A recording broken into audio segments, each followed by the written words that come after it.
కృష్ణాంజలి గారు ప్రశాంతంగా ఎన్నికలు జరిగితే ఓడిపోతామనే ఉద్దేశంతోనే టీడీపీ ఇదంతా చేస్తుందంటున్నారు. మరోవైపు సునీత గారి ఎపిసోడ్ చూస్తే గనక తన తండ్రి హత్యకి జరిగినటువంటి అలాంటి పరిణామాలు ఇప్పుడు నేను మళ్ళీ చూడాల్సి వస్తుంది అంటూ కూడా మాట్లాడుతున్నారు.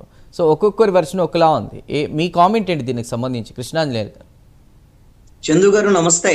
ప్యానల్ మెంబర్స్ అందరికి కూడా నమస్కారం. ఈ రోజున ఆంధ్రప్రదేశ్ రాజకీయాల్లో అధికార ప్రతిపక్ష పార్టీలు రెండూ కూడా ప్రజల మధ్య ఘర్షణ వాతావరణం సృష్టించి దాని ద్వారాగా రాజకీయ లబ్ధి పొందాలనేటువంటి ప్రయత్నం రెండు పక్షాలు కూడా చేస్తున్నాయి. ఇది ఏ స్థాయిలో అంటే గ్రామ స్థాయి నుంచి, మండల స్థాయి నుంచి, నియోజకవర్గ స్థాయి నుంచి రాష్ట్ర స్థాయిలో ప్రతి చోట ప్రజల ఎవరైతే వాళ్ళ కార్యకర్తలు లేకపోతే వాళ్ళ పార్టీకి సంబంధించినటువంటి వాళ్ళు ఉన్నారో వాళ్ళ మధ్య నిత్య ఘర్షణ పెట్టాలి. ఆ ఘర్షణ ద్వారాగా కేసులు పెట్టుకోవాలి, కొట్టుకోవాలి. ఇవన్నీ జరిగిన తర్వాత వాళ్ళు ఏ పార్టీ వైపు ఉన్నవాళ్ళు ఆ పార్టీ వైపు ఉంటారు, అవతల పార్టీ వైపు వెళ్ళేటువంటి అవకాశం లేకుండా చెయ్యాలి. ఇది రాజకీయ పార్టీల యొక్క కుట్రలు, కుతంత్రాలు, ప్రజల మీద చేస్తున్నటువంటి కుట్రలండి. వాళ్ళ కార్యకర్తల మీద చేస్తున్నటువంటి కుట్రలు. ప్రజలకు వచ్చేటువంటి ఉపయోగం ఇది ఏమీ లేదన్నమాట.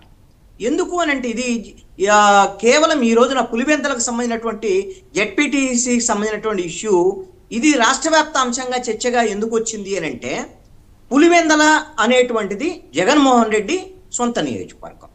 ఈ రోజున అక్కడ జెడ్పీటీసీని అధికార పక్షం ఈ రోజున గెలుచుకోవటం ద్వారాగా జగన్మోహన్ రెడ్డిని వాళ్ళ నియోజకవర్గంలో కూడా ప్రజలు తిరస్కరిస్తున్నారు అనేటువంటి అంశాన్ని వీళ్ళు ప్రజలకు వెల్లడించాలనేటువంటి తాపత్రయము ఈ రోజున తెలుగుదేశం పార్టీ దగ్గర, అదేవిధంగా జనసేన దగ్గర కనపడుతున్నటువంటి అంశం. ఇది ఆటోమేటిక్గా ప్రతిపక్షం ఏమనుకుంటుంది, జగన్మోహన్ రెడ్డి ఏమనుకుంటున్నారు, తన నియోజకవర్గంలో తన బలాన్ని ఖచ్చితంగా దీన్ని జెడ్పీటీసీని గెలుచుకోవడం ద్వారాగా మేము ప్రతిపక్షంలో ఉన్నా సరే మాకు ప్రజలు మాకే మద్దతు ఉందని తెలియజెప్పాలనేటువంటిది వాళ్ళ ప్రయత్నంగా ఉంది. ఇక్కడ ఒక అంశాన్ని గమనించండి. శాచురేషన్ కాన్సెప్ట్ అంటే మొత్తం మనమే ఈ రాష్ట్రంలో, ఇంకొక పార్టీ ఉండకూడదు అనేటువంటి ధోరణి ఈ రోజున ప్రజాస్వామ్యంలో మంచిది కాదు, ప్రజలు హర్షించరు. ఇలాగానే జగన్మోహన్ రెడ్డి కూడా అనుకున్నాడు. వై నాట్ 175 అనేటువంటిది ఆ రోజున జగన్మోహన్ రెడ్డి తీసుకొచ్చాడు. 175 మేమే గెలుస్తాం, ఇంకెవరు ఉండరు ఇక్కడ అనేటువంటి విషయాన్ని తీసుకొచ్చి కుప్పం నియోజకవర్గంలో చంద్రబాబు నాయుడు కుప్పం నియోజకవర్గానికి వెళ్లకుండా అనేకమైనటువంటి ఆటంకాలు సృష్టించాడు. అదేవిధంగా కుప్పంని పంచాయతీ నుంచి మున్సిపాలిటీ చేసిన తర్వాత వైఎస్ఆర్ కాంగ్రెస్ పార్టీ ప్రభుత్వ హయాంలో మున్సిపల్ ఎన్నికలు జరిగాయి. ఎన్నికలు ఎలా జరిగాయి ఏంటి నాకు రమేష్ గారు చెప్తున్నారు కదా. అసలు మా ప్రభుత్వ హయాంలో స్థానిక సంస్థల ఎన్నికల్లో మేము ఎవరన్నా నామినేషన్లు అడ్డుకున్నామా అని sarpanch, MPTC, ZPTC, municipal, corporation ఏ ఎన్నికలు చూసినా సరే మొత్తం మేమే గెలిచామని అనటం కోసం బహుశా గతంలో ఎన్నడూ లేనటువంటి విధంగా వైఎస్ఆర్ కాంగ్రెస్ పార్టీ ప్రభుత్వ హయాంలో మొత్తం నామినేషన్లు వేసే దగ్గర నుంచి మొత్తం ఎన్నికల వరకు కూడా అప్రజాస్వామికమైనటువంటి చర్యలకు పాల్పడ్డారు. ఇప్పుడు కుప్పంలో కూడా ఏం జరిగింది, మున్సిపల్ ఎన్నికల్లో మొత్తము వైఎస్ఆర్ కాంగ్రెస్ పార్టీ గెలిచింది. ఇంకేముంది, చంద్రబాబు నాయుడు ఇక్కడ ఇంకా గెలవడు, చంద్రబాబు నాయుడు పని అయిపోయింది. ఇక మున్సిపల్ ఎన్నికల్లో కూడా ఓడిపోయారు, సర్పంచులు ఓడిపోయారు, ఎంపీటీసీలు ఓడిపోయారు, జెడ్పీటీలు అంతా ఓడిపోయిన తర్వాత ఇంకా చంద్రబాబు నాయుడు ఏం గెలుస్తాడు అని అన్నారు. తర్వాత ఏమైంది, మరి 85% మాకు ఎన్నికల్లో బలం ఉంది అని చెప్పేసి వైఎస్ఆర్ కాంగ్రెస్ పార్టీ చెప్పుకున్నది. 2024 ఎన్నికలు వచ్చాక మీ స్థానిక సంస్థలకు సంబంధించినటువంటి ప్రజాప్రతినిధులు ఎవరన్నా వైఎస్ఆర్ కాంగ్రెస్ పార్టీకి పనిచేశారా? పని చేస్తే వైఎస్ఆర్ కాంగ్రెస్ పార్టీకి 11 సీట్లు వస్తాయా? ఎవరు పనిచేయాలి? వైఎస్ఆర్ కాంగ్రెస్ పార్టీ తరఫున గెలిచిన సర్పంచులు, ఎంపీటీసీలు, మున్సిపల్ సంబంధించినటువంటి వాళ్లే పనిచేయాలి. ఎందుకు అని అంటే స్థానిక సంస్థలను నిర్వీర్యం చేసినటువంటి జగన్మోహన్ రెడ్డికి బుద్ధి చెప్పాలని వైసీపీకి సంబంధించినటువంటి వాళ్ళే తిరుగుబాటు చేశారు. ఇది వైసీపీ అంటే ఆ ఎన్నికల ప్రభావం ఇప్పుడు జెడ్పీటీసీ ఎన్నికలపై ఏమైనా చూపే అవకాశం ఉందా? మరి రమేష్ గారు ఏదో అడుగుతున్నారు చూడండి ఒకసారి. రమేష్ గారు మా దగ్గర ఏమీ అక్రమాలు జరగలేదని చెప్తారు. రమేష్ గారు మీరు ఎలాగో మీ వాదనప్పుడు మీరు చెప్తురు కానీ మీరు నా మీద కామెంట్స్ ఏం చేయరు. కాబట్టి ఎందుకు అంటే నేనేమి ఒక మీ పార్టీకి సంబంధించినటువంటి మీ ప్రభుత్వంలో జరిగినటువంటి అంశాలను నేను తప్పుపడుతున్నా. ఇక్కడ ఒక అంశం అండి, మీరు గమనించండి, ఇదే తప్పులు వైఎస్ఆర్ కాంగ్రెస్ పార్టీ ఏదైతే అధికారం ఉన్నప్పుడు ఆ అధికారాన్ని అడ్డం పెట్టుకొని, పోలీసులను అడ్డం పెట్టుకొని, మొత్తం రాజ్యాంగ వ్యవస్థలను నిర్వీర్యం చేసి స్థానిక సంస్థలు మొత్తం గెలిచినటువంటి వైఎస్ఆర్ కాంగ్రెస్ పార్టీ 85% గెలిచినటువంటి వైఎస్ఆర్ కాంగ్రెస్ పార్టీ 11 సీట్లకు పరిమితమైంది. ఈ యొక్క అనుభవాన్ని ఇప్పుడు తెలుగుదేశము, జనసేన గమనించాలి అని చెప్తున్నా. ఇప్పుడు ఈ 13 నెలల కాలంలో జరుగుతున్నటువంటి స్థానిక సంస్థల ఎన్నికలకు సంబంధించినటువంటి ఏదైతే ఉప ఎన్నికలు జరుగుతున్నాయో అన్ని చోట్ల వీళ్ళు కూడా మొత్తం ఇప్పుడు పులివెందల దగ్గర నుంచి మొదలుపెట్టి ఎక్కడైనా ఏ జిల్లాకైనా మీరు విశాఖపట్నం కానివ్వండి, రాప్తాడుకు సంబంధించినటువంటి మొన్న జరిగినటువంటి జగన్మోహన్ రెడ్డి వెళ్ళినటువంటి రామగిరి కానివ్వండి, ఎక్కడికి వెళ్ళినా సరే వన్ సైడ్ మొత్తం పోలీసులు, అదే విధంగా అధికారులు మొత్తం రాజ్యాంగ వ్యవస్థల్ని నిర్వీర్యం చేసి, దాడులు చేసి, బెదిరించి మేము ఈ ఉప ఎన్నికల్లో మా తెలుగుదేశము, జనసేన గెలుస్తుంది అని చెప్పుకోవాలనుకుంటున్నారు. చెప్పుకొని ఏం చేస్తారు మీరు? ఈ రోజున జగన్మోహన్ రెడ్డి అనుభవాన్ని మీరు చూడండి. ఈ రోజున మీరు మళ్ళీ అదే చేస్తున్నారు. జగన్మోహన్ రెడ్డి చెప్పుల్లో చంద్రబాబు నాయుడు కాళ్ళు పెడుతున్నాడు.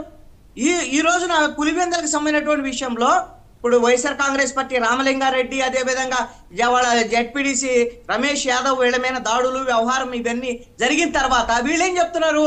వైసీపీ వాళ్ళ దాడులు చేసుకొని తెలుగుదేశం వాళ్ళ మీద విమర్శలు చేస్తున్నారండి.